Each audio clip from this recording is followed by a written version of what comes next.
literally lost like passion and motivation for everything. I didn't want to get up. I didn't want to go outside. I didn't want to go to work. I didn't want to go to school. I didn't want to hang out. I didn't want to do anything. And I was beginning to feel like my life was purposeless because I was just like, I'm going through all this stuff and, just issues with everything. And I don't know where I'm going. And it just seems like, why should I even deal with anything? You know what I mean? Like, I didn't ask to be here. You know what I mean? It was a lot of stuff going on, right? And one thing that brought me out of that space was remembering, like you guys said, that there is literally nobody like me on this planet. And I feel like we all have things to offer. And I'm somebody who likes to help other people. And so a lot of times I think about how my thoughts and my actions affect others. And with me having the heart that I have for people, if I choose not to speak, or if I choose not to give someone a hug, or if I choose not to listen to someone, that's somebody who doesn't get help through a certain situation. Because I know that I have the patience to listen to people, and I have the patience to really help people while they're in the trenches. So if I take myself out of the world or out of the equation and don't give what God has given me to give to other people, now there's, I think, millions of people who are missing out on what I was sent here to give. So it's like, it goes back to being aware of the type of person that you are and what's inside of you, and knowing that all of us has like just a well of things to give, and it may not all be the same as someone else, but it doesn't matter because there's only one you, like you said. And that's your intention here in this planet. Yeah, nobody can replace you. You can't replace anybody else.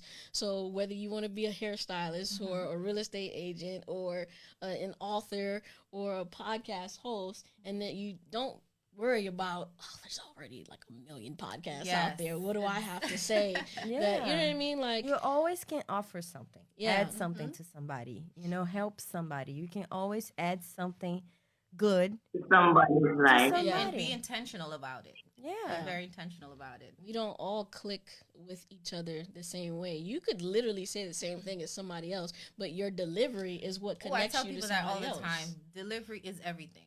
Yeah. Absolutely. Changes the game big time. Absolutely. I just say, like, there'll be moments where you will have those bad days. But I think also it's important to, as people ask us for help, don't be afraid to ask for help. There's a lot of stigmas that we have to handle it on our own for it to be worthy, to get through. Like, if you can make it on your own, if you can figure this out on your own, you're stronger. But a lot of times it is required to ask for help. It'd be really beneficial to ask just someone to just listen, when you're speaking to others on the days when you're feeling like a little discouraged, because they do come. And there may be days where, look, I might actually have to take a break and literally take it, just a moment, meditate. I'm not saying you should always do that, but at least a moment or whatever it is that is fun and just a selfish bliss for you. Self-full. And just a selfish bliss for you. Self-full. That's what I call it. That's yes. good. Yeah, that's but what I call it. Sometimes you need that moment to just relax, and it's gonna be okay, because when you sit back sometimes and just relax, maybe get a little sleep that you probably wouldn't have gave yourself, the answer is usually right at the other end of that sometimes. Oh wow, shoot, I just needed that. Yeah. Okay. And it's important to know that when you're living with intention, you have to be very mindful of the people you surround yourself with, because you can't be wanting to go in a direction, but the people that you're surrounding yourself with, they're going in this direction. You need to be around people who are going to hold you accountable for the things that you're doing and going to help you be responsible for your decisions. And that's very important. Along the line of distractions, really. Yes. Those distractions. So, and sometimes it's people, habits, things. Yeah, I mean, they say the 5 people that walks around you, they say a lot about who you are. Yes. Even the Bible say, I need to walk with Jesus. Yeah. But it is true. It is true. You do need to surround yourself with people that is looking for the same goal and direction. Relationship people out there, be with people that want the same Yeah, thing. that are in healthy relationships, that are in healthy marriages, not just Don't try to marriages, 'cause- fix Right. people. People don't want to be fixed if they don't feel like it. Exactly. Right. You And can't that's change it. anybody. That's Exactly. true. And seek the knowledge. Seek it. There are I a was lot just of about things to out say there that had I read it at certain points in my life, maybe things would have been a lot easier for me then. And it is information and knowledge out there. And there are moments now when you realize, once you introduce yourself to it, like, okay, all right, I probably should have read that a lot long ago, a long time ago. But the information is out there. There are a few books when we talk about our own personal development, relationships.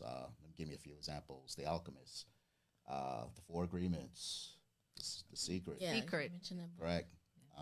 Love and Respect, The Five Love Languages. There's a lot of things that when I read these, I can kind of see the stories in my past where that was applied. That could have been better. Some of these books probably weren't written during that time, but now that it's okay to spread it and share the word about it, because they change lives. There's a lot of information and knowledge that is changing and make people like this sudden snap to at least how they think with situations, and then the change starts from there.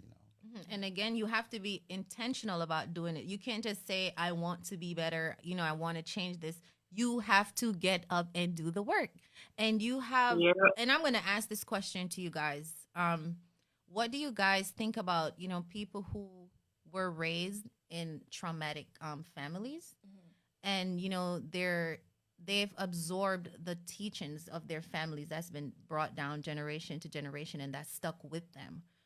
What advice would you guys give to those people on how to break away from those traumas to make better choices, to live with intention and all of that? I would say, number one, you may not be responsible for what happened to you and the environment that you grew up in, but you are responsible for your own healing. Amen. Like, nobody can fix you for yes. you. Right. And like what you were saying about asking for help, some communities, some races, ethnicities, whatever, are taught that you don't reach out for help, or you go to your pastor, or you Correct. only talk to God, or, Yeah. and you can talk to God, right? But I believe that God has put certain resources here Amen. Right. for us to take advantage of. And so I just don't feel like church is the only solution. I agree with Right. you. I feel like, I just wanted to make a side note, like as far as anger goes, because I know a lot of people have issues with that. Just because you have the right to be angry about something doesn't mean that you should be, right? Because you're the one carrying that around within you. Yep. And if you can't get past certain things, you're not going to be able to get the things that you want. Again, it goes back to what I said earlier. You have to be the person that can do the things to get the results that you want. Yes. Exactly. And so if something doesn't serve you, even if things were messed up and it's not fair and it's not right and it's not okay, if it's not serving you in your future and where you're Walk trying to away. go, then you got to let it go. Yes. And so that's... And a lot of times, like, you just have to forgive. Yeah. Forgive that That's person. For you, not even But for that them, is for for you. you. Right. Yeah. You don't have to go to them and say, listen, I forgive you. No. You just say to yourself, I forgive that person, because you setting yourself free Yeah. of that pain, of everything, all those bad feelings, and you just starting fresh. You just have to be honest to yourself, forgive it, whatever, and just go. I know it's hard. I already had to forgive like something in my life that was really hard, and I did it, and I did it for me. Yeah. And after I did it the first time, guys, it's easier on the second Look time. at her. Definitely tell that person that you have to want something for yourself. In the instance of not focusing on the negative aspect of what you've been through or what has traumatized you, but use that as a stepping stone to become a better person.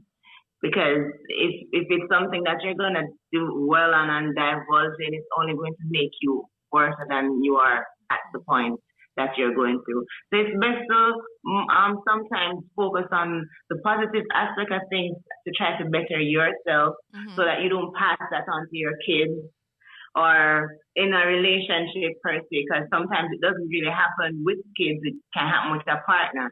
So you have to fix yourself and try to find that better part of you and move away from the trauma that you've been through.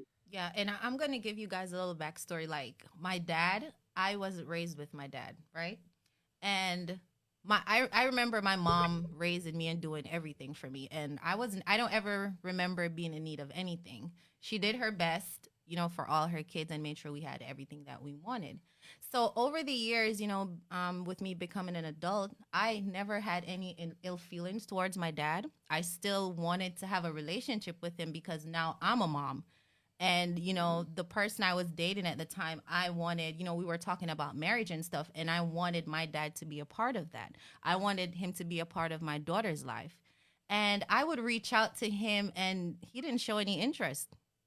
And it's like, you should be reaching out to me. Right. And, it hurted over time. And up until recently, he asked me, it was his birthday, and he was like, "What are you giving me for my birthday?" And I said, "When is my birthday?" And I never heard from him again. Like, I'm over it now, so I could talk about it. And I never heard from him again.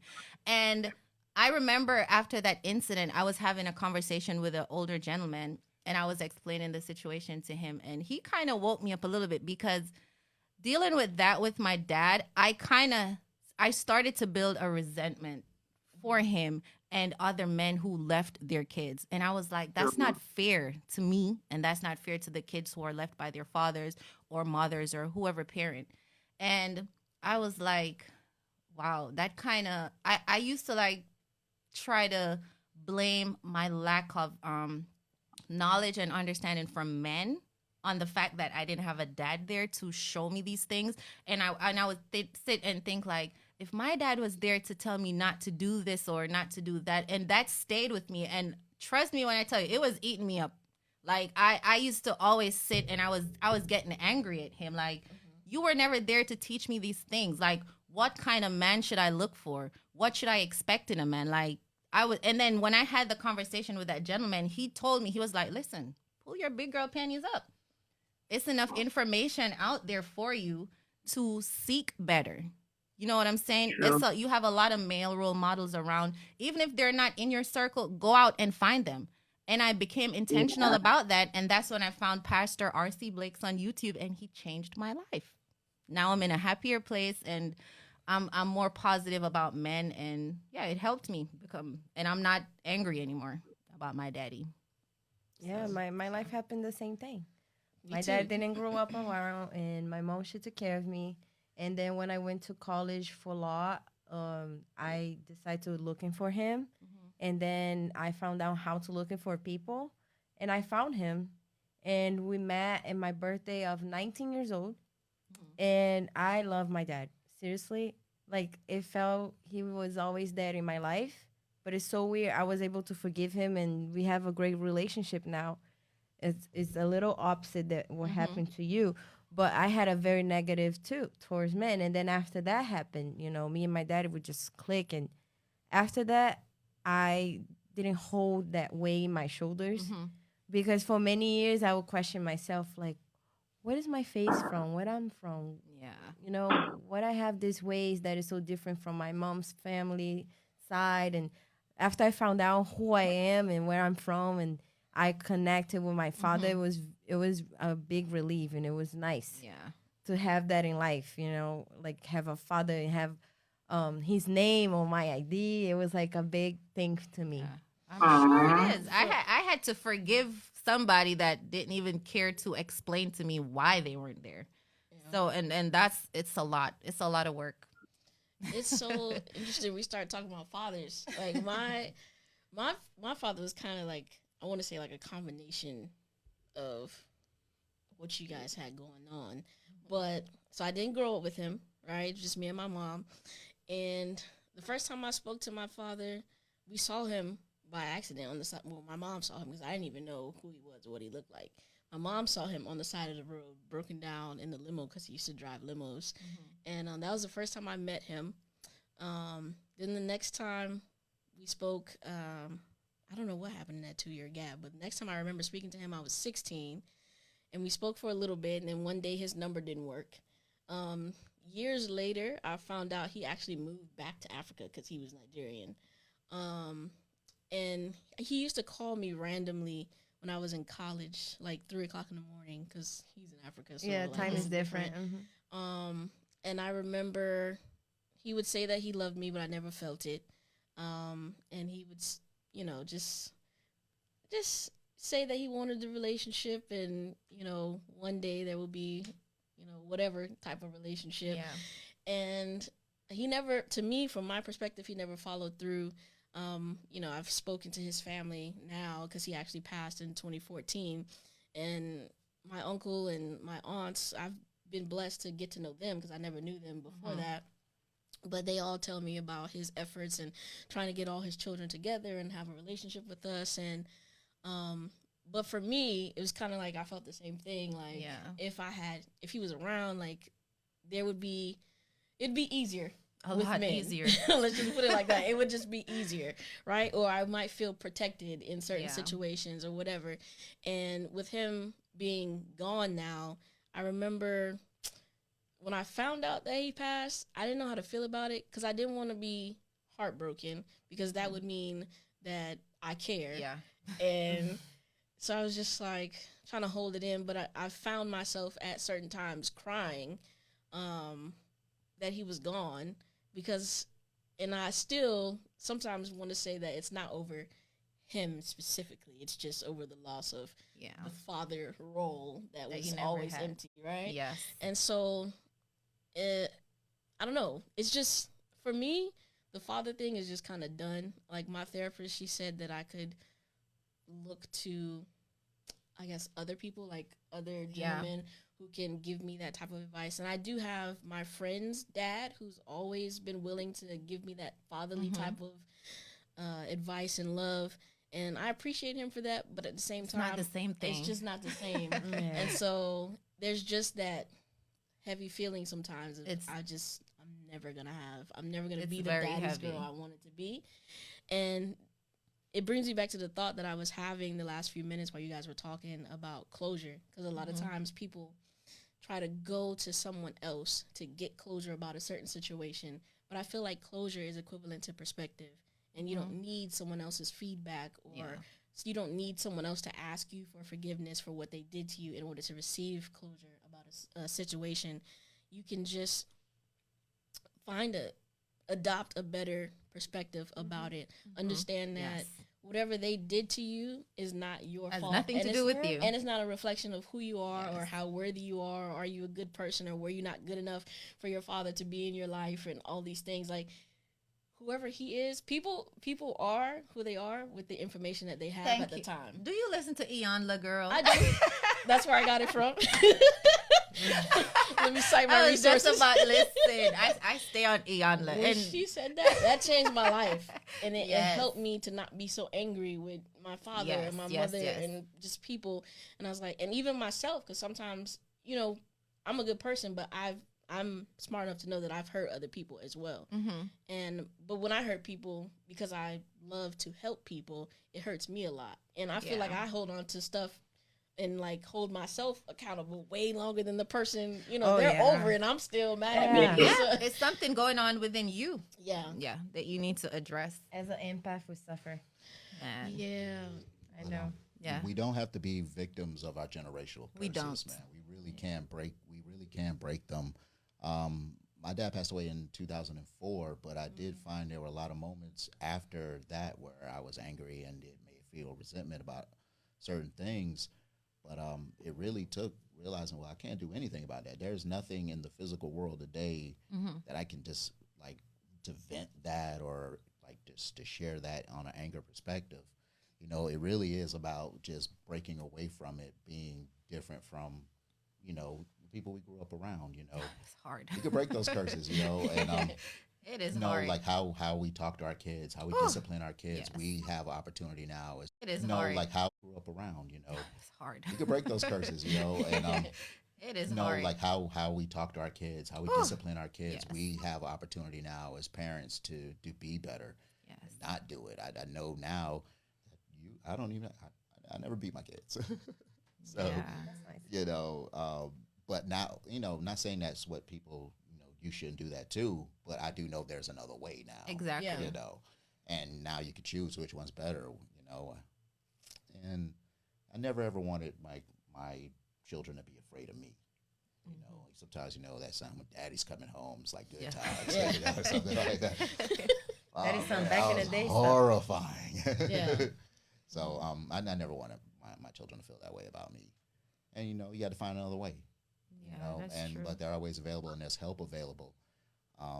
And when we go through things in our lives like losing jobs, change of relationships, it's not a bad idea to go talk to somebody. Yeah, therapy. Because a lot of times they say those are things that we should just suck it up, go out there. And, no, absolutely not. And It's sometimes okay to talk the to people we have around us, like, they're not really healthy to talk to. Yeah. They're not. They are not. Like, Sushana, what do you think about, the fathers being missing, and how does that, like, affect, especially young women? How do you think it affects young women in their adult lives? I didn't grow up with my dad. I was grown by my mom and my stepdad. I wouldn't say he played the role as a father figure. He was a good person, don't get me wrong, but the whole fatherly love that I would actually see other kids getting from their dad, that was missing from my home for me. But it hasn't made me any worse than I'm supposed to be. I did what I had to do. I got my way of dealing with things, researching, and I'm okay. I am not going to say I turned out the worst person. I'm not the best person, but I'm okay. Well, that's good. But the thing with me is, like, I used to be like that. I used to be like, oh, I'm fine. Like, my dad not being around never started affecting me until recently, when I started working on myself, when I had to face who I am, and when I had to face, why I am the way I am, why I did the things I am. And I think when you start to go head on and face your traumas, like, directly, Right. that's when you're going to start seeing the real things coming out. And that's why therapy is good, which I signed up for, the way, and I start next week. I'm excited. I found this great girl. So yeah, I think that's, like, a lot of us, we walk around and we're like, nothing is wrong with us, until you find that one person who's gonna touch you right there, and then you see all these things start to come out. And when I became a mom, and I'm like, dang, I need to do better. I need to be better for her. I had to make that choice. I had to be intentional about the things that I was doing, because I want better for her. Yeah. And because of that, I started, reaching out for help. That's the thing with me, though. My regret with my dad was that when he died, like Jill was saying, I felt some type of way, because he tried reaching out to me. When I had my son, I was admitted before I gave birth, and he used to come by the hospital and, try to, make amends for not being around then. And I used to still push him aside, because I'm like, when I needed you most, you weren't there. So what's the point of you being around now when I'm a grown woman? I can figure myself out. I'm having a kid. My husband is there for me in that process. So what's the point of you coming around? He was there at my son's birth. He was the first one that held my son. And then a few months after I had my son, he was gunned down. And I struggled with it a bit, owing to the fact that he was trying to make amends and I didn't give him that opportunity to. But I'm not going to beat up myself about it. He had 21 years to figure out what he wanted. I'm like, you were doing your own thing. It's just life. I'm not gonna beat up myself about it. I was struggling with it a bit. I felt some type of way, but I'm glad it doesn't affect you. I think what's important to remember about a situation like that is that his intention was to reconnect with you, so you must have been important to him. Yes. No matter what he wanted to say or what you wish he would have said or would have done before, at least before he passed, you were important to him. Yeah. True, and that's the bit that bothered me, that I was pushing him away when he came back around. It's okay. He knows he deserved It's it. okay, boo. He's listening from heaven.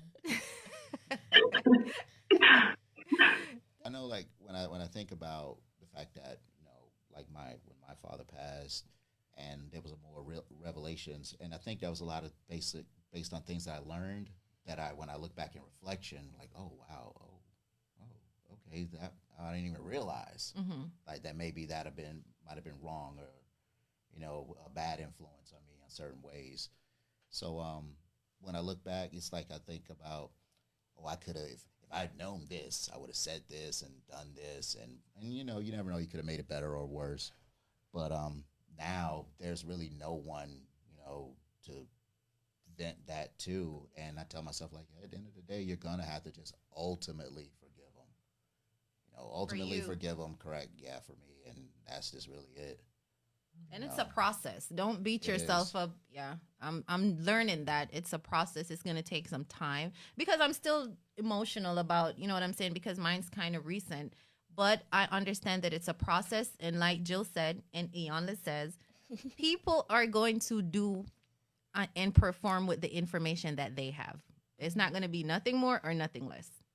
Moms, dads, they're going to raise you based on what they know. You know what I'm saying? So don't hold on to you have to learn to forgive them for you so you could move on. And you realize they did their best, that they could have been better because we think we're like the biggest judges. Because we know better too. We know better. They didn't know better. At 14, I could just tell you what you could have done.